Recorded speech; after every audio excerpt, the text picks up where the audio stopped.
Mike Budenholzer returned to his usual starting lineup as the Atlanta Hawks took on the Memphis Grizzlies back home in Atlanta at Georgia Tech's McCamish Pavilion. The most notable difference in the night was that Coach Bud let the starters in the second unit have more time on the court, with the regular season opener drawing closer. The atmosphere inside the arena was a welcome change for the Hawks, coming off of 3 preseason games on the road. The Hawks youth seemed to really thrive in this home environment, producing impressive plays and displaying great chemistry. Of the 5 starters, Dennis Schroeder seemed to be the man in control, posting 21 points and 4 assists in his 28 minutes on the floor. He wasn't shy about getting his shots up, going 817 from the field, as well as 26 from behind the arc.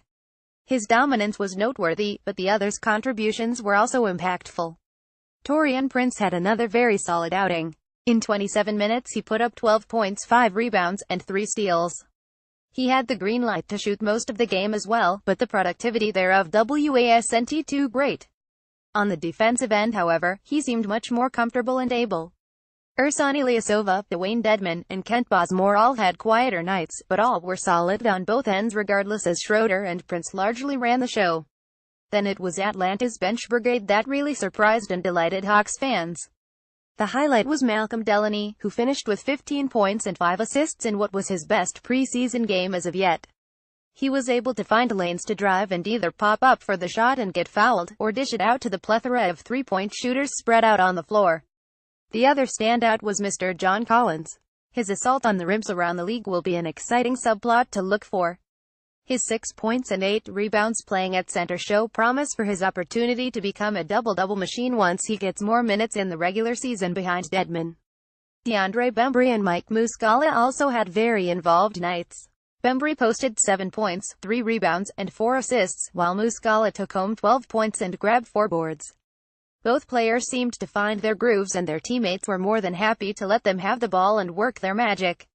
Tyler Dorsey and Luke Babbitt had quieter nights, but that shouldn't be overanalyzed by Hawks fans. There can only be so many touches for every player per 48 minutes. Marco Bellinelli sat during this game, although he does not have any injury to note. Overall, the Hawks produced a great contest which featured a well-oiled machine on offense and a hugely improved defense compared to what we saw in the first game against the Miami Heat. The defense in transition and rotation switching on the defensive end as the Grizzlies moved the ball was excellent, and it forced them to either turn over the ball or take a tough shot. The Hawks' next game will be against Dennis Smith Jr. and the Dallas Mavericks. It will be at McCamish Pavilion again and will tip off on Thursday, October 12th at 7:30 p.m. Est.